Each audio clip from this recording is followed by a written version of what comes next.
മനോഹരമായൊരു സമയമാണ്. എൻ്റെ തിരക്കൊക്കെ കഴിഞ്ഞു, ചൂടൊന്ന് മാറി നിൽക്കുന്നു എന്നാണ് ഇപ്പോഴത്തെ ഏറ്റവും പ്രധാനപ്പെട്ട ഒരു കാര്യം. പക്ഷേ നമുക്കറിയാമല്ലോ, പൂരത്തിൻ്റെ ചൂടിനൊപ്പം ഇങ്ങനെ തൃശ്ശൂർ മുഴുവൻ ഇങ്ങനെ വ്യാപിച്ചു കിടക്കുന്ന ചൂട് തിരഞ്ഞെടുപ്പ് ചൂടാണ്. അപ്പോൾ നമ്മൾ ഒരു അരമണിക്കൂർ ഈ പൂരാവേശവും അതിനിടയിൽ കുറച്ച് തിരഞ്ഞെടുപ്പ് വർത്തമാനങ്ങളും ഒക്കെ ആയിട്ട് നമ്മുടെ പ്രിയപ്പെട്ട അതിഥികൾ മാധുവിനൊപ്പം അവിടെ സ്റ്റുഡിയോയിൽ ഉണ്ടാവാറുള്ള ആളുകൾ പക്ഷേ ഇപ്പോൾ ഈ പൂരനഗരിയിൽ ഞങ്ങൾക്കൊപ്പം ഉണ്ട്. മധുവേട്ടാ, നമ്മുടെ തൃശ്ശൂരിൻ്റെ അനിലുണ്ട്, ബി ഗോപാലൻ വരാന്ന് പറഞ്ഞിട്ടുണ്ട്. അദ്ദേഹം ഇതുവരെ എത്തിയിട്ടില്ല. ഇതിനിടയിൽ വന്ന് കയറുമെന്ന് ചൂട് കുറഞ്ഞു എന്ന് പറയുമ്പോഴും പുറത്ത് ചൂട് കത്തിക്കാളുകയാണ്. കാരണം തെരഞ്ഞെടുപ്പ് ഈ ത്രികോണ മത്സരം എന്ന് പറയുന്നത് മേയറുടെ ത്രികോണ മത്സരം അധികമൊന്നും കണ്ടിട്ടില്ല നമ്മൾ തൃശ്ശൂർ. ഇപ്രാവശ്യം കട്ടയ്ക്ക് എന്ന് പറഞ്ഞാൽ ഞാൻ ആ ചൂടിലേക്ക് എത്തിയിട്ടില്ല ഇതുവരെ. ഞാൻ ഇതുവരെ ആ ചൂടിലേക്ക് എത്തിയിട്ടില്ല. കാരണം എൻ്റെ മനസ്സിനകത്ത് ഒറ്റ ചൂടേപ്പുള്ളൂ, തൃശ്ശൂർ പൂരം. കാരണം അത് എൻ്റെ കൂടി ഉത്തരവാദിത്തമാണ്. എനിക്ക് കുറേ കാര്യങ്ങൾ ചെയ്തു തീർക്കാനുണ്ട്. അതുകൊണ്ട് ഇത് കഴിഞ്ഞിട്ടാണ് അതിൻ്റെ പൂരം. അതിന് ഞാൻ പിന്നെ ഒരുമിച്ച് നിൽക്കും. പൂരം കഴിഞ്ഞിട്ടല്ല, അതുമായി ചിന്തിക്കാൻ സമയമുള്ളൂ. അവസാനത്തെ ഒരാഴ്ചയുള്ളപ്പോ അല്ല, അത് മതി, എനിക്കത് മതി. പക്ഷെ ഇപ്പം എൻ്റെ മനസ്സിനകത്ത് മുഴുവൻ തൃശ്ശൂർ പൂരം. അതുമായി ബന്ധപ്പെട്ട് എന്തൊക്കെ ചെയ്യാം, ഏതൊക്കെ പ്രവൃത്തികൾ എന്നീ അർപ്പിതമാണ്, അതൊക്കെ ഞാൻ ചെയ്യണം. അതിനുവേണ്ടി ഇപ്പം നടക്കുന്നത് ഞാൻ. ഓക്കെ. അനിലെ എങ്ങനെയുണ്ട്? അനിലിന് അങ്ങനെ നടക്കാൻ പറ്റില്ല. അല്ല, നമുക്ക് ഇതിനകത്ത് തൃശ്ശൂർ പൂരം, തെരഞ്ഞെടുപ്പും നമ്മുടെ സാംസ്കാരിക പൈതൃകമൊക്കെ ഒരുമിച്ച് കൊണ്ടുപോകാന്നുള്ളതാണ്. മേയർക്ക് ഇടയ്ക്കിടയ്ക്ക് ചില ചേഞ്ചുകൾ വരുന്ന ആളാണ്. അതുപോലെ നമുക്കത് അതുപോലെ നമ്മൾ കോൺസ്റ്റന്റ് ആണ്, സ്ഥിരമാണ്. അപ്പോൾ ഒരു പാർലമെന്റ് ഇലക്ഷൻ വരുമ്പോൾ അതിൻ്റെ കൂടെ പൂരം ഉണ്ടാവും. നിയമസഭാ തെരഞ്ഞെടുപ്പ് വരുമ്പോൾ അതിൻ്റെ കൂടെ. അതാണ് ഈ തൃശ്ശൂർ പൂരത്തിൻ്റെ പ്രത്യേകത. നിയമസഭാ തെരഞ്ഞെടുപ്പിൻ്റെ ഒപ്പം 5 വർഷം കൂടുമ്പോൾ നിയമസഭാ തെരഞ്ഞെടുപ്പിൻ്റെ ഒപ്പം ഒരു പൂരം ഉണ്ടാവും. ഒരു പാർലമെന്റ് തെരഞ്ഞെടുപ്പിൻ്റെ ഒപ്പം 5 കൊല്ലം കൂടുമ്പോൾ ഒരു പൂരം ഉണ്ടാവും. ഇത് നമ്മളെ സംബന്ധിച്ചിടത്തോളം, തൃശ്ശൂരിനെ സംബന്ധിച്ചിടത്തോളം സാംസ്കാരിക പൈതൃകത്തിൻ്റെ ഭാഗമാണ്. മതേതര സംവിധാനമുള്ള ഒരു ജില്ലയാണ്, നമുക്ക് എല്ലാവർക്കും അറിയാം. അത് സ്വാഭാവികമാണ്. ഈ ഒരു തെരഞ്ഞെടുപ്പ് നടക്കുമ്പോഴും പൂരം നടക്കുമ്പോഴും ഒക്കെ നമുക്കുള്ളത്. ഇപ്പം ഞങ്ങൾ രണ്ടുപേരും തെക്കേ ഗോപുരനടയിൽ നിൽക്കുകയാണ്. ഞങ്ങളുടെ സമുദായം ഏതാണെന്ന് ആരും ചർച്ച ചെയ്യുന്നില്ല. കുറേ കാലം എൻ്റെ വീടിൻ്റെ മുന്നിലും പിന്നിലുമുള്ള ആളുകളൊന്നും അങ്ങനെ ചർച്ച ചെയ്യാറില്ല. പക്ഷെ അടുത്ത കാലത്ത് അങ്ങനെ ചർച്ച ചെയ്യുന്ന ഒരു കാലഘട്ടത്തിൽ അതിനുള്ളൊരു മറുപടി കൂടിയാണ് ഈ പൂരം എന്ന് പറയുന്നത്. അത് തൃശ്ശൂർക്കാരൻ നെഞ്ചിലേറ്റിയ പൂരമാണ്. അത് നമ്മളെ എന്നും ആഘോഷിച്ചുകൊണ്ടിരിക്കുന്ന പൂരമാണ്. മേയർ എയർഫോഴ്സിലായിരുന്നു അല്ലേ? ഞാൻ ആർമിക്കാരനാണ്. ആർമിയിലാണല്ലേ? പക്ഷെ എയർലായത് ഇപ്പോഴാ? എയർലായി പോലെ അങ്ങനെയൊന്നുമില്ല. എന്നാലും പൂരത്തിന്റെ ഒരു ഇതിൽ വരുമ്പോ എങ്ങനെയുണ്ട്? ഇലക്ഷൻ എങ്ങനെയുണ്ട്? തുടങ്ങിയിട്ടില്ല എന്ന് പറഞ്ഞു. എന്നാലും ജയിക്കാരൊക്കെ. അല്ല, ഞാൻ പറയുന്നത് എന്നെ സംബന്ധിച്ചൊരു കാര്യമുണ്ട്. ഞാനിപ്പോൾ തൃശ്ശൂർ പൂരം എന്ന് പറഞ്ഞത് വെറുതെ പറഞ്ഞതല്ല, ഭാരിച്ച ഉത്തരവാദിത്ത. അങ്ങനത്തെ ഒരു ഇലക്ഷനുമായി ബന്ധപ്പെട്ട് എനിക്ക് പ്രവർത്തിക്കാനോ അതിൽ നിന്ന് വരെ ഒരു പരിപാടിക്കും പോകാൻ എനിക്ക് സമയം കിട്ടിയിട്ടില്ല. ആ സമയം കിട്ടാത്തത് യാഥാർത്ഥ്യമാണ്. കാരണം എൻ്റെ അത്ര വലിയ പണിയാണ്. അതായത് ഈ പൂരത്തിൻ്റെ പകുതി പണി നടത്തുന്നത് കോർപ്പറേഷനാണ്. അപ്പോൾ ആ കോർപ്പറേഷൻ എന്ന് പറഞ്ഞാൽ ആ ഒരു നിയോജക മണ്ഡലം മൊത്തം കോർപ്പറേഷനാണ്. അപ്പോൾ അവിടെ നടക്കുന്ന പൂരങ്ങളും ചെറുപൂരങ്ങളും ഒക്കെ വരുമ്പോൾ അവർക്ക് അവരുടേതായിട്ടുള്ള കാര്യങ്ങൾ നടത്തി കൊടുക്കുമ്പോൾ ഈ വരാനിരിക്കുന്ന ഇലക്ഷനെ കുറിച്ചുള്ള ഒരു ചിന്ത എൻ്റെ മനസ്സിൽ ഇതുവരെ വന്നിട്ടില്ല. അതിന് വലിയ ചൂടുണ്ട് എനിക്ക്. അങ്ങനെ എത്ര പറഞ്ഞാലും ഇതിൽ വീഴാൻ മേയർ ഉദ്ദേശിച്ചിട്ടില്ല. അദ്ദേഹം മേയറോട് കുറച്ച് ദിവസമായിട്ട് പൂരം മാത്രം ശ്രദ്ധിച്ചാൽ മതി എന്ന് പറഞ്ഞിട്ടുണ്ട്. കാരണം മേയർ ചില ആളുകളെ കാണുമ്പോൾ മേയർക്ക് ചില ലൂസാകും. അല്ല, അതൊരു ഞാൻ ചോദിക്കട്ടെ, ഇപ്പൊ മേയറിന്റെ ഭാഗത്ത് നമ്മളിപ്പോ ഒരാളെ കണ്ടു, അയാൾ കൊള്ളാം, അദ്ദേഹം കാര്യങ്ങളൊക്കെ ചെയ്യുന്നുണ്ട്, അല്ലെങ്കിൽ നല്ല നമുക്ക് ഇഷ്ടമുള്ള ആളാണ്, അപ്പോൾ കൊള്ളാം, നല്ല ആളാണെന്ന് പറഞ്ഞാൽ അത്ര വലിയൊരു പുകലൊക്കെ ഉണ്ടാക്കാനുണ്ടായിരുന്നോ ശരിക്കും? അല്ല, അങ്ങനെ കുഴപ്പമുള്ള കാര്യമില്ല. പക്ഷെ MP ആവാൻ ഫിറ്റ് ഇന്ന ആളാന്ന് പറയുന്നത് അത് മേയർ, പിന്നെ മേയർ ആയതുകൊണ്ട്. പിന്നെ പറഞ്ഞല്ലോ എല്ലാവരും ഫിറ്റ് ആണ്, ഒരു എക്സ്ട്രാ ഫിറ്റ് വേറൊരാളൊന്നും പറയണ്ട അല്ലേ മേയർ? ഫീൽഡിലേക്ക് ഞാനില്ല.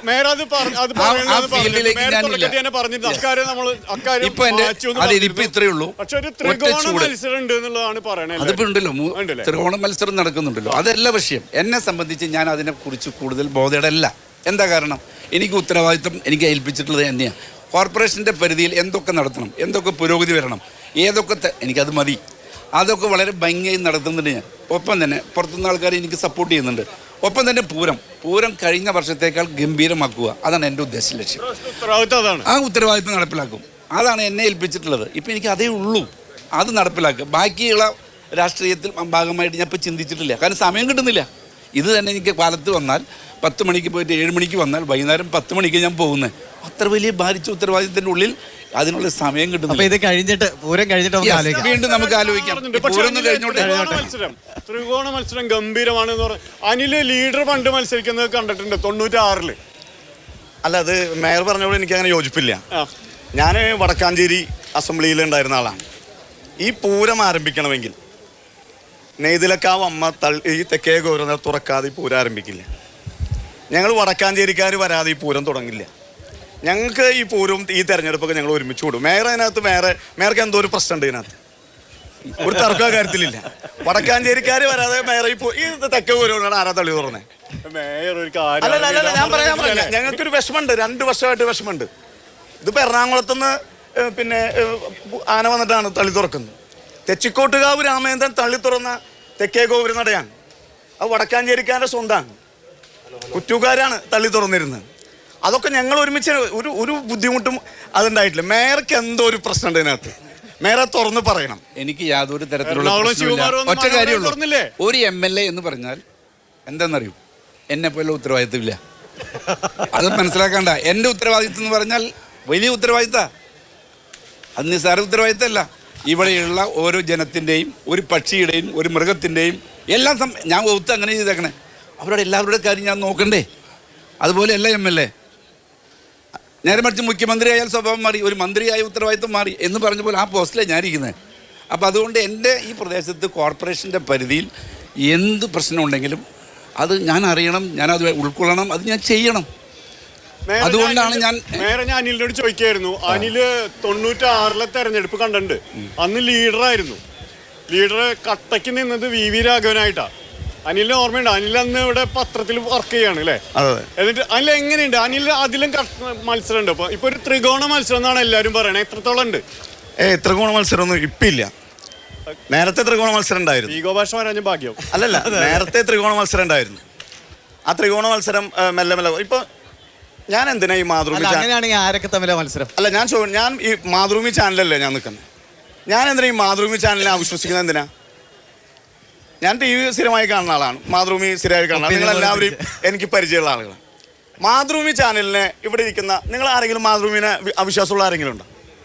ആരെങ്കിലും ഈ കൂട്ടത്തിലുണ്ട്? ഇതിൽ ആരെങ്കിലും മാതൃഭൂമി തെറ്റാണ്, മാതൃഭൂമി ഏത് നുണയാണ്, മാതൃഭൂമി വാർത്ത തെറ്റാണ് എന്നുള്ള അഭിപ്രായം ആരെങ്കിലും ഈ കൂട്ടത്തിലുണ്ടോ? ഇല്ലല്ലോ. മാതൃഭൂമി ആര് ജയിക്കുന്ന പറഞ്ഞേ?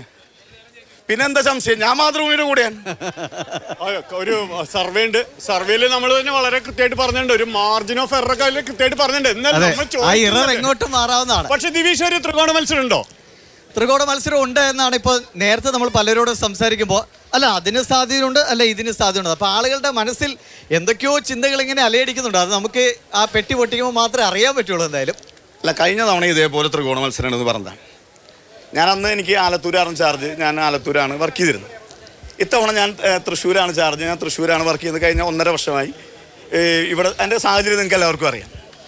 ഇതേ സാഹചര്യം ഇതേപോലെ തന്നെയാണ് കഴിഞ്ഞ തവണ സുരേഷ് ഗോപി വന്ന് മത്സരിക്കുന്ന സമയത്തും പറഞ്ഞിരുന്നത്. ത്രികോണ മത്സരമാണെന്ന് പറഞ്ഞിരുന്നു.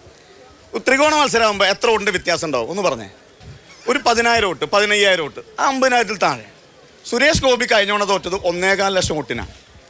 രാജാജി മാത്യു തോമസ് തോറ്റത് 92,000 വോട്ടിനാണ്. അപ്പോൾ അന്നും എല്ലാവരും പറഞ്ഞ ത്രികോണ മത്സരം തന്നെയാണ്. ഇതൊരു മത്സരമായിട്ട് കാണണ്ട. ഇത് ഒരു ദേശീയ തലത്തിലുള്ള മത്സരമാണ്. 2 മുന്നണികൾ തമ്മിൽ മത്സരിക്കുകയാണ്. ഒന്ന് ഇന്ത്യ മുന്നണി മത്സരിക്കുന്നു, അപ്പുറത്ത് NDA മുന്നണി മത്സരിക്കുന്നു. ഇവിടുത്തെ LDF യഥാർത്ഥത്തിൽ പിന്നെ ഇന്ത്യ മുന്നണിയുടെ ഭാഗമാണ്. അപ്പോൾ അത് വിശാലമായി തൃശ്ശൂരിനെ പോലെ ഒരു പൈതൃകമുള്ള ആളുകൾ എന്താ ചിന്തിക്കുക? ഇന്ത്യൻ പാർലമെൻറ്റിലേക്ക് ആരെ കടത്തി വിടണം? ഇന്ത്യയുടെ പ്രധാനമന്ത്രി ആരാകണം? അതിന് പറ്റിയ ഒരാൾ ഇവിടുന്ന് അതിന് പിന്താങ്ങാൻ കഴിയുന്ന ഒരാൾ വരണം. അപ്പോൾ സ്വാഭാവികമായും ദേശീയ തലത്തേക്ക് തെരഞ്ഞെടുപ്പാണ്. അങ്ങനെ വരുമ്പോൾ UDFൻ്റെ സ്ഥാനാർത്ഥി 1 ലക്ഷത്തിൽ കൂടുതൽ വോട്ടിന് ജയിക്കും. അതിനേക്കാൾ കൂടുതൽ ജയിക്കണം എന്നൊരു തീരുമാനം നമ്മളെടുത്തു. ഒരു പ്രത്യേക സാഹചര്യത്തിൽ K മുരളീധരൻ വന്ന് മത്സരിക്കാൻ അത് ചോദിച്ചൊരു പ്രധാനപ്പെട്ട ചോദ്യമാണ്. ആ ചോദ്യത്തിനകത്ത് ഒരു മുനയെ കൂടിയുണ്ട്. കാരണം K കരുണാകരൻ പരാജയപ്പെട്ട ഒരു തെരഞ്ഞെടുപ്പാണ്. പലരും പരാജയപ്പെട്ടിട്ടുണ്ട്. കടന്നപ്പള്ളി രാമേന്ദ്രൻ ആരെയാണ് തോൽപ്പിച്ചത്? EK നായനാരെയാണ് കടന്നപ്പള്ളി രാമേന്ദ്രൻ തോൽപ്പിച്ചത്. ആ കടന്നപ്പള്ളി രാമേന്ദ്രൻ എവിടെയാണ്? LDFൻ്റെ മുന്നണിയിലാണ്. അപ്പോൾ അതൊന്നും ഇതിനകത്ത് നോക്കേണ്ട കാര്യമില്ല. നമുക്ക് ഇന്ത്യൻ പാർലമെൻറ്റിലേക്ക് ഒരാൾ കടന്നു പോകണം. അയാള് ഇന്ത്യയുടെ നമുക്ക് അതിനിടയില് നമ്മളിതിങ്ങനെ നിൽക്കുമ്പോ അതിനിടയിൽ ഇതാ പൂരം കാണാൻ മാത്രമായിട്ട് വന്നിട്ടുള്ള ആൾക്കാരല്ല, ഒരുപാട് ആൾക്കാർ വന്നിട്ടുണ്ട്. നമുക്ക് പെട്ടെന്ന് ചോദിക്കാം, എങ്ങനെയുണ്ട് ഒരു മത്സരം നടക്കുന്നുണ്ട് തെരഞ്ഞെടുപ്പില്? മത്സരമുണ്ട് കാര്യമായിട്ടുള്ള മത്സരമുണ്ട്. സുനിൽകുമാർ ജയിക്കും. തീർച്ചയായും സുനിൽകുമാർ ജയിക്കും.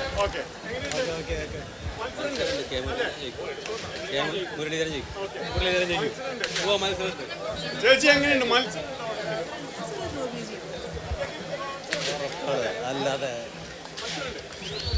നമ്മളിപ്പോ നാട്ടുകാരോട് ചോദിക്കും, പെട്ടെന്ന് പറയുന്നത് മത്സരം ഉണ്ട് തന്നെയാണ് നാട്ടുകാർക്കൊക്കെ പറയാനുള്ളത്. ഈ വലിയൊരു ആൾക്കാർ കൂടി ഉണ്ട്. ഈ തെരഞ്ഞെടുപ്പിന്റെ ചൂട് കട്ടക്ക് നിൽക്കുന്ന സ്ഥലം തന്നെയാണ് തൃശ്ശൂര്. അത് പക്ഷെ ഇപ്പോൾ പ്രധാനമായിട്ടും അത് നിൽക്കുന്നത് വളരെ പറഞ്ഞിട്ടുണ്ട്. മത്സരം എങ്ങനെയാ തൃശ്ശൂർ തെരഞ്ഞെടുപ്പ്? തൃശ്ശൂർ സുരേഷ് ഗോപി സംശയമില്ല. എന്താ വെച്ചാൽ അദ്ദേഹത്തിന് പൊതു കാര്യങ്ങൾ രാഷ്ട്രീയത്തിൽ അതീതമായിട്ട് സാധുക്കൾക്കും എല്ലാവർക്കും കക്ഷി രാഷ്ട്രീയ ഭേദമന്യേ സുരേഷ് ഗോപി എല്ലാവർക്കും വേണ്ടി നിൽക്കുന്ന ഒരു വ്യക്തിയാണ്. തൃശ്ശൂർ തന്നെയല്ലേ? തൃശ്ശൂരിന്റെ വോട്ടറല്ലേ? അപ്പൊ അതാണ് തൃശ്ശൂരിലെ ഈ നാട്ടുകാരോട് ഇപ്പം നമ്മൾ ചോദിച്ചപ്പോഴും മേയറെ പറഞ്ഞത് കട്ടക്കുള്ള ചൂടുണ്ട്, തെരഞ്ഞെടുപ്പ് ചൂടുണ്ട്. മേയറോട് പക്ഷെ ഞാൻ പൂരത്തിന്റെ ചൂടേ ചോദിക്കുള്ളൂ. പൂരത്തിന്റെ ചൂട് ചോദിക്കില്ല. ഇപ്പൊ ഇന്ന് രാവിലെ ഈ തെക്കേ ഗോപുരനട തുറന്നു വരുന്ന സമയത്ത് അത്രയധികം ഒരു ചെറിയ പൂരത്തിന്റെ ആളുകൾ ഇവിടെ ഉണ്ട്, അല്ലേട്ടനൊക്കെ അറിയാലോ.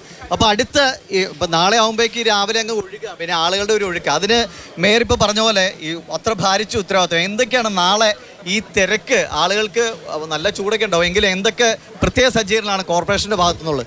ഫസ്റ്റ് ഓഫ് ഓൾ നമ്മൾ ചിന്തിക്കണം, ഇവർ വരുമ്പോൾ വലിയ ചൂടല്ലേ, 40ൻ്റെ മുകളിൽ ചൂടുണ്ട്.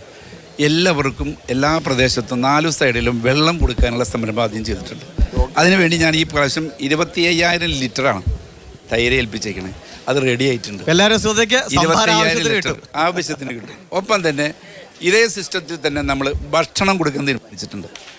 50,000 ചപ്പാത്തിയോട് മേടിച്ചു വെച്ചിരിക്കുക. ഭക്ഷണം കിട്ടിയില്ലെങ്കിൽ അവർക്ക് ഭക്ഷണം നേരെ ജില്ലാ ആസ്പത്രിയുടെ മുമ്പിൽ ചപ്പാത്തിയും കുറുമയും കൊടുക്കും. കാരണം എന്ന് വെച്ചാൽ ഞാൻ ഒരിക്കൽ കണ്ടു, കഴിഞ്ഞ ഇതുപോലെ പൂരത്തിന് വന്നപ്പോൾ 8 മണി 9 മണി കഴിഞ്ഞാൽ എല്ലാ ഹോട്ടലുകളും അടയ്ക്കും. പാവപ്പെട്ട പാലക്കാട്ട് നിന്നും മലപ്പുറത്തു നിന്നും മറ്റ് ജില്ലകളിൽ നിന്നും വരുന്നവർ ഭക്ഷണം കിട്ടാതെ കഷ്ടപ്പെടുന്നു കണ്ടപ്പോൾ ഞാനിത് അന്ന് തീരുമാനിച്ചതാ. ഈ പ്രാവശ്യം ഈ പറഞ്ഞ പോലെ ഒരു 50,000 ജയിൽ ചപ്പാത്തി പിടിക്കുക. അത് എളുപ്പം അതാണ്. ഭക്ഷണം കിട്ടാത്തവർക്ക് ഭക്ഷണം കൊടുക്കുന്ന സംരംഭം ചെയ്തിട്ടുണ്ട്. പിന്നെ അത് വിട്ട് നമുക്കറിയാം, ഇതിനകത്ത് ഇപ്പോൾ ആക്സ് ഒരു ഞാൻ അതിൻ്റെ ജില്ലാ സെക്രട്ടറിയും കൂടിയാണ്. ഞാൻ എന്ത് ചെയ്തത്, എല്ലാ വർഷവും നമ്മളിവിടെ പൂരം വന്നാൽ ആംബുലൻസ് ആക്സിൻ്റെ 5 എണ്ണം ഏൽപ്പിച്ചു കൊടുക്കും. അതുപോലെ തന്നെ ഈ പ്രാവശ്യം ഞാനൊരു സംരംഭം ചെയ്തിട്ടുണ്ട്. ശാന്തി ഭവനുമായി സഹകരിച്ച് ഏറ്റവും കൂടുതൽ ഇവിടെ ക്യാൻസർ ഉണ്ട്. ക്യാൻസർ ഡിറ്റക്ഷൻ നടത്താവുന്ന ഒരു സംവിധാനം, ഇതുപോലെ തന്നെ ഒരു കാരവൻ നിർത്തി ഡോക്ടർമാരെ വെച്ച് ചെക്ക് ചെയ്ത് പോകാം, ആർക്കും ഫ്രീ ആയിട്ട്, ഒരു പൈസ കൊടുക്കണ്ട. അപ്പോൾ ഏതെങ്കിലും അപകടങ്ങളോ പ്രശ്നങ്ങളോ ഉണ്ടായാൽ ഒരു സ്ട്രെച്ചർ സംവിധാനം നമ്മൾ ചെയ്തിട്ടുണ്ട്. അപ്പോൾ അത് എല്ലാം കഴിഞ്ഞ് ഏതെങ്കിലും തരത്തിൽ ഇനി നമുക്ക് ആവശ്യമുണ്ടെങ്കിൽ അതിന് ടോൾ ഫ്രീ നമ്പർ വെച്ചിട്ടുണ്ട്. പൂരത്തിന് എല്ലാ കലാമിറ്റിയും ഫേസ് ചെയ്യാൻ തയ്യാറാണ്. എന്ത് പ്രശ്നം ഉണ്ടെങ്കിലും ഒരു ടെൻഷനിലായിട്ട് ഡീൽ ചെയ്യും. 3ാമത്തെ ആൾ എത്തിയിട്ടുണ്ട്, അല്പം വൈകിയാണെങ്കിലും എത്തിയിട്ടുണ്ട്. തൃശ്ശൂര് ലേറ്റ് ആയിട്ടാണ് വന്നത് കേട്ടോ, ഞങ്ങൾ പറഞ്ഞുള്ളൂ. ലേറ്റ് ആയി വന്നാലും ലേറ്റസ്റ്റ് ആയിട്ട് വന്നാൽ പോരെ? വന്നാൽ മതി. പക്ഷെ ചോദിക്കുന്നത് എങ്ങനെയുണ്ട് പൂരം, എങ്ങനെയുണ്ട് തെരഞ്ഞെടുപ്പ് പൂരം, എങ്ങനെയുണ്ട്? കാലങ്ങളായിട്ട് പൂരം ആഘോഷിക്കുന്നവരാണ് ഈ കാണുന്ന സകല ആളുകളും. അവരോടുള്ള അവരുടെ വികാരവും വിചാരവുമാണ് ഈ പറമ്പിലും ഈ പ്രകൃതിയിലും എല്ലാം കാണുന്ന പൂരവിശേഷങ്ങൾ. പക്ഷെ എനിക്ക് ഏറ്റവും സന്തോഷകരമായ കാര്യം, ബഹുമാനപ്പെട്ട മേയർ പറഞ്ഞോന്ന് എനിക്കറിയില്ല, ഈ പൂരം തൃശ്ശൂരിൽ കൊണ്ടുവന്നത് ശക്തൻ തമ്പുരാനാണ്. ആ ശക്തൻ തമ്പുരാൻ്റെ പ്രതിമ വെക്കാൻ കാലങ്ങളായി നമുക്ക് കഴിഞ്ഞില്ല. പക്ഷെ ആ പ്രതിമ സ്ഥാപിച്ചത് ഒരു പരിധിവരെ അതിൻ്റെ കൺവീനറായിട്ട് ഞാൻ മുൻകൈയെടുത്ത് നാട്ടിലെ ജനങ്ങളും ഇവിടുത്തെ മുൻ MP-യുമായിട്ടുള്ള ചാക്കോ സാറും ചേർന്നാണ്. അതുകൊണ്ട് ആ ശക്തൻ്റെ പ്രതിമയുടെ മുമ്പിലെ ആ പൂരം, ഈ വർഷത്തെ പൂരം അല്ലെങ്കിൽ ശക്തൻ്റെ പ്രതിമ വന്നതിന് ശേഷമുള്ള പൂരത്തിൽ പങ്കെടുക്കാനും ശക്തൻ്റെ അനുഗ്രഹം നേടാനും ജനങ്ങളുടെ വികാര വിചാരങ്ങൾക്ക് മേള കൊഴുപ്പുകൾക്ക് ശരിയായി. കോപ്പ് കൂട്ടാനും ഒക്കെ ശരിയായിരിക്കും. പക്ഷേ അനിലേ, ഒരു സെക്കൻഡ് നമുക്കിപ്പോ നേരത്തെ അല്ലേട്ടൻ പറഞ്ഞു ത്രികോണ മത്സരം ഇല്ലാന്ന് പറഞ്ഞു. മേയർ കട്ടയ്ക്ക് നിൽക്കുകയാണ്, ഞാൻ തെരഞ്ഞെടുപ്പ് പറയില്ല, പൂരം മാത്രം. അപ്പോൾ ഗോപാൽജിയുടെ നമുക്ക് കേൾക്കാം, പക്ഷെ ഒരു ചെറിയ ഇടവേള അനിവാര്യമാണ്. ഇടവേള എടുത്ത ശേഷം തിരിച്ചു വരാം. ഞാൻ വരുമ്പോഴേക്കും ഇടവേളയ്ക്ക് പോണത് ശരിയല്ല. നേരത്തെ വരണം. 1.5 മിനിറ്റ് നമുക്ക് ത്രികോണ മത്സരം ബാക്കി പൂരാവശ്യമായിട്ട് തീർക്കാം. ത്രികോണ മത്സരം ഉണ്ട്, തെരഞ്ഞെടുപ്പിനെ കുറിച്ചൊന്നും പറയില്ല. ത്രികോണ മത്സരം ഉണ്ടോ? ത്രികോണ മത്സരമല്ലല്ലോ, ഒന്നും രണ്ടല്ല, ഒന്നാണ്. ഇടതും വലതും ഒന്നാണ്. അതുകൊണ്ട് അവർ രണ്ടും ഒന്നാണ്, BJP വേറെയാണ്. അപ്പോൾ നേരിട്ടുള്ള മത്സരമാണ്. കോൺഗ്രസിനും CPM-ഉം ഒരുമിച്ച് മത്സരിക്കുന്നു. ഞങ്ങൾ ഇപ്പുറത്ത് മത്സരിക്കുന്നു. നരേന്ദ്രമോദിയെ പ്രധാനമന്ത്രിയാക്കാൻ ഞങ്ങൾ മത്സരിക്കുന്നു. രാഹുൽ ഗാന്ധിയെ പ്രധാനമന്ത്രിയാക്കാൻ ഇടതുപക്ഷവും വലതുപക്ഷവും മത്സരിക്കുന്നു. അപ്പോൾ എങ്ങനെ ത്രികോണമാവുക? നേരിട്ട് മോദിക്കെതിരായിട്ടുള്ള, നേരിട്ട് സുരേഷ് ഗോപിക്കെതിരായിട്ടുള്ള മത്സരമാണ്. അതിനകത്തൊരു സംശയവുമില്ല. അതാണ് ഇവിടെ നടക്കുന്നത്. ആ ഒരു സത്യം എൻ്റെ സുഹൃത്ത് തുറന്നു പറഞ്ഞതിൽ ഞാൻ വലിയ അപ്പൊ എന്നോടുള്ള ചോദ്യത്തിൽ തെറ്റുപറ്റിയതാവും. അതെനിക്ക് വിരോധമില്ല. അപ്പോ ഒരു കാര്യം കൃത്യം, നേരിട്ടുള്ള മത്സരമാണ്. അത് മോദിയുമായിട്ടുള്ള മത്സരമാണ്. അത് രാഹുൽ ഗാന്ധിയെ പ്രധാനമന്ത്രിയാക്കാൻ അപ്പുറത്തെ മത്സരം, മോദി പ്രധാനമന്ത്രിയാക്കാൻ ജനങ്ങൾ നടത്തുന്ന മത്സരം. പക്ഷെ ഞാൻ ഒന്ന് തീർക്കാം, വളരെ പെട്ടെന്ന് തീർക്കാം. ഞാൻ ഇപ്പോൾ വൈകി വന്നത് ആലത്തൂരിൽ നിന്ന് ഇവിടെ വരെ എത്താനുള്ള പ്രശ്നം കൊണ്ടാണ്. എന്തൊക്കെ ആരൊക്കെ എവിടൊക്കെ ഏതൊക്കെ രീതിയിൽ പറഞ്ഞാലും ശരി, നരേന്ദ്രമോദി തന്നെയാണ് ഇന്ത്യയുടെ പ്രധാനമന്ത്രി. സുരേഷ് ഗോപി തന്നെയാണ് ഈ തൃശ്ശൂരിലെ MP സ്ഥാനാർത്ഥിയായിട്ട് ജയിക്കുക. ഒരു സംശയമില്ല. ഇനി പൂരം പറഞ്ഞോ? ശരി. ഇപ്പൊ 3 അഭിപ്രായം 3 സ്ഥാനാർത്ഥികൾക്കും ചെയ്യേണ്ടെന്ന് പറഞ്ഞു. അനിലിനോട് മറുപടി പറയാൻ ഒരു ചെറിയ സമയം. അതിൽ എന്ത് മറുപടി പറഞ്ഞാൽ ഞാൻ പറയും. 30 സെക്കൻഡ്. അതിവിടുത്തെ പ്രശ്നമില്ല. പറഞ്ഞത് തന്നെയാണ് മേയർ അഭിപ്രായം. രണ്ടുപേരും പറയുന്നത് മേയർ അഭിപ്രായം നേരത്തെ പറഞ്ഞു കഴിഞ്ഞു, ഒരാഴ്ച മുമ്പ്. രണ്ടുപേരും ഞാനതാ പറഞ്ഞേ, അവര് രണ്ടുപേരും സംശയമാണ് മൊത്തത്തിലേ. അപ്പുറത്ത് കെ മുരളീധരനാണ്. ഞാൻ പറയണേ, പിന്നെ ഗോപാൽജി ചർച്ച തുടങ്ങിയപ്പോ ശക്തൻ തമ്പുരാന്നൊക്കെ പറഞ്ഞിട്ടപ്പോ ഈ തൃശ്ശൂർ റൗണ്ടിന്റെ പേര് സ്വരാ റൗണ്ട് എന്നാണ്. സുൽത്താൻ ബത്തേരിയുടെ പേര് ഞങ്ങൾ ശക്തൻ തമ്പുരാൻ നഗർന്നല്ലേ ആക്കും. റൗണ്ടിന്റെ പേര് അതിലേക്കൊക്കെ പോയി കഴിഞ്ഞാൽ ഞാൻ പറയേണ്ടി വരും. റൗണ്ടിന്റെ പേര് ഈ മേയറോടുള്ള വിരോധം എന്താ പ്രശ്നം പറഞ്ഞ, ഈ മേയറോട് സത്യം പറഞ്ഞു. കാരണം ജയിച്ചു പോയ MP ഒരു ചുക്കും ചെയ്തില്ല. ചെയ്തത് തോറ്റ MP സുരേഷ് ഗോപിയാ. അത് ഈ ചങ്ങായി തുറന്നു പറഞ്ഞപ്പോ അപ്പത്തൊട്ട് തുടങ്ങിയ ഈ ചങ്ങായിയോട് എന്തൊരു കഷ്ടം. ഒരു സത്യം പറയാൻ അനുവദിക്കുക, ഒരു സത്യം പറയാൻ പറയാം. മനുഷ്യർ സത്യം പറയട്ടെ. എന്തോന്നാണെന്ന് ഒരു സത്യം പറയട്ടെന്ന്. എന്ത് സത്യം നമ്പരാന്റെ പ്രതിമ? അതെ, അല്ലെ പൂരത്തില് എല്ലാ വർഷവും വേറൊരു കാര്യമുണ്ട്. പൂരത്തിന് തെരിഞ്ഞു നോക്കാത്ത ആളെ ഞാൻ കണ്ടിട്ടില്ല.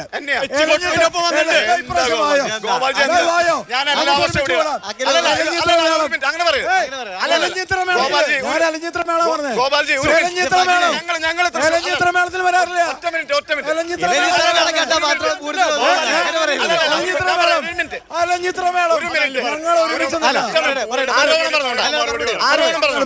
ഞാൻ എന്റെ കുട്ടിക്കാലം മുതൽ പൂരത്തിന് വരുന്ന ആളാണ്. ഞാൻ അതിന് വന്നിരുന്നൊരു കാര്യമുണ്ട്. പൂരത്തിനേക്കാൾ എന്നെ പണ്ടാവശ്യം ഈ തണ്ണിമത്തി ഉണ്ടല്ലോ. തൃശ്ശൂർക്കാർക്ക്, പ്രത്യേകിച്ച് ഞങ്ങൾ കോൺഗ്രസ്സുകാർക്ക്, വർഗീസേട്ടനൊക്കെ അറിയാം, CN ബാലകൃഷ്ണൻ ഞങ്ങൾക്ക് രാവിലെ മുതൽ വിഭവസമൃദ്ധമായ ബ്രേക്ക്ഫാസ്റ്റ്, ഉച്ചയ്ക്ക് ഭക്ഷണം, എല്ലാ സൗകര്യവും ഞങ്ങൾക്ക് DC ഒരുക്കാറുണ്ട്. CN ബാലകൃഷ്ണ കാലം മുതൽ അത് പ്രതാപം തുടർന്നു. പിന്നെ ഇപ്പൊ ജോസ് വള്ളൂരും തുടരുകയാണ്. രാവിലെ ആർക്കെങ്കിലും ഭക്ഷണം ബ്രേക്ക്ഫാസ്റ്റ് കഴിക്കണം ആഗ്രഹം ഗോപാൽജി വരണ്ട, ഞങ്ങളെ സംഖ്യകളെ കയറ്റാറില്ല. അവിടെ ബ്രേക്ക്ഫാസ്റ്റ് ഞങ്ങൾ അവിടെ കൊടുക്കും. രാവിലെ മുതൽ അവിടെ കൊടുക്കും. ഇങ്ങനെ പറഞ്ഞെന്താ, എല്ലാവർക്കും വിഭവസമൃദ്ധമായ, കോൺഗ്രസിലെ ആളുകൾക്ക് വിഭവസമൃദ്ധമായ സദ്യ DCC-ലുണ്ട്. ഈ നാട്ടുകാർക്ക് മുഴുവനും വിഭവസമൃദ്ധമായ സദ്യ BJP ഓഫീസിലുണ്ട്. കോർപ്പറേഷൻ BJP ഓഫീസിലുണ്ട്. അതെങ്ങനെ എനിക്ക് പറയണ്ടേ? ആ പറഞ്ഞോ. ഒരു തല്ലൂല്ല. ഞാൻ ചോദിക്കുന്നത്, നാളത്തെ മേയർ പറഞ്ഞിട്ടുണ്ട് കെങ്കേമം പൂരാക്കുന്നതാണ്. അതിലെ പൂരത്തിന്റെ പരിപാടി എന്താ? അല്ല, പൂരത്തിന് മേയർക്ക് രാഷ്ട്രീയമായ അഭിപ്രായ മേയർക്ക് പൂർണ്ണ പിന്തുണയാണ്. ഒരു തർക്കകാര്യത്തിൽ പൂരം അടിച്ചു പൊളിക്കും. നഗരപിതാവ് തന്നെ അവസാനം പറയട്ടെ. ഇപ്പൊ നമുക്ക് അതൊക്കെ കോംപ്ലിമെന്റ്സ് ആക്കി നമ്മൾ പറയല്ലേ, എല്ലാ കോംപ്ലിമെന്റ്സ് ആക്കി എല്ലാരും പൂരത്തിന് മേളം കാണാനും നല്ലൊക്കെ വരാറുണ്ട്. അത് പല പേരുകൾ ആലോചിക്കല്ലേ. അതിന്റെ കഥ ഞാൻ പറഞ്ഞു. ഇടയിൽ നമ്മൾ പറയേണ്ടത്, നേരത്തെ ഇവിടെ ചോദിച്ചു പൂരമുണ്ടെന്ന് എങ്ങനെ പേര് വന്നതെന്ന് വെച്ചാൽ ഈ തൃശ്ശൂർ പൂരത്തിൽ ആദ്യമായിട്ട് ഇപ്പൊ നടക്കുന്ന എക്സിബിഷൻ ഒക്കെ ഉണ്ടല്ലോ, ഗാന്ധിജിയുടെ നിർദ്ദേശപ്രകാരം സ്വാതന്ത്ര്യ സമരത്തിന്റെ കാലഘട്ടത്തിൽ ആദ്യമായിട്ട് തുടങ്ങിയ പ്രചരണത്തിന്റെ അത്തരം ഒരു സമര ചരിത്രത്തിന്റെ കൂടി തുടർച്ചയായിട്ടാണ് ഈ തൃശ്ശൂർ രൂപപ്പെട്ടത്. ഗാന്ധിജി വന്നത് ഇവിടെ വന്ന് പ്രസംഗിച്ചിട്ടുണ്ട്, മുഴുവൻ നേതാക്കളും വന്നിട്ടുണ്ട്. അങ്ങനെ തൃശ്ശൂരിന് വലിയൊരു ചരിത്ര പാരമ്പര്യം കഴിഞ്ഞ ഒരു നൂറ്റാണ്ടിൽ പൂരവുമായി ബന്ധപ്പെട്ടിട്ടുണ്ട്. പൂരത്തിന് വെറും ഒരു പൂരമൊന്നുമല്ല തൃശ്ശൂർക്കാരുടെ പൂരം എന്ന് പറയുന്നത് ലോകത്തിന്റെ പൂരമാണ്, എല്ലാവരുടെയും പൂരം. നഗരപിതാവാണ് പൂരം, എല്ലാവരുടെയും പൂരമാണ്. ഇവിടെ രാഷ്ട്രീയമില്ല, ജാതി മതമില്ല. തൃശ്ശൂർ പൗരാവലിയുടെ തൃശ്ശൂരിന്റെ ഹൃദയത്തിലുള്ളതാണ് പൂരം. അതിനകത്ത് ഒരു ജാതി, ഒറ്റ ജാതി, ആ ജാതി ഒരുമിച്ച് നിൽക്കും. എല്ലാവരും ഒരുമിച്ച് നിൽക്കും. ഒരു ജാതി പൂരാണ്, ജാതി പൂരം, ഒന്നൊന്നര പൂരം. അപ്പൊ ഇനി അത്തരം പരാതികളില്ല. ഇലഞ്ഞിത്തറ മേളത്തിന് ഇത്തവണ അനിലക്കര പറയാമല്ല, കാരണം സ്വരാജ്യമാക്കണമെന്നൊക്കെ പിന്നെ ആലോചിക്കട്ടെ. എന്തായാലും ഏറ്റവും മനോഹരമായ ഒരു സമയമാണ്. നമ്മളിത് തെരഞ്ഞെടുപ്പ് വിശേഷങ്ങൾ കൂടി പങ്കുവെച്ചെന്നുള്ളൂ. മേയർ കട്ടയ്ക്ക് പറഞ്ഞു, ഞാൻ തെരഞ്ഞെടുപ്പിനെ കുറിച്ച് ഒരു വാക്കുമിണ്ടില്ല, ഞങ്ങൾ പലതവണ ഇട്ടു നോക്കി, പക്ഷേ മേയർ അതിൽ കൊളുത്താൻ തയ്യാറില്ല.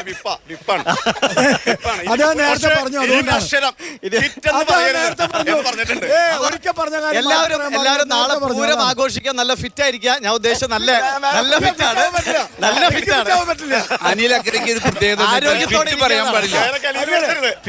ഞങ്ങളൊക്കെ സർവീസിൽ നിന്ന് വരുന്നവരാ, എല്ലാത്തിനും ഫിറ്റാ. പൂരം ആഘോഷിക്കാൻ ഫിറ്റായിരിക്കാൻ അല്ല, ആ ഫിറ്റ് വേണ്ട. ശരി, അപ്പൊ എല്ലാ പ്രിയ പ്രേക്ഷകർക്കും എല്ലാവർക്കും നമസ്കാരം. പൂരാവേശം അതുപോലെ ഉണ്ടാവും. എല്ലാവരും തുടരുക. ഇവിടെ എല്ലാവരും ഉണ്ട്. സജീവമായ കാഴ്ചകളാണ് ഇനി തൃശ്ശൂരിൽ പ്രിയ പ്രേക്ഷകരെ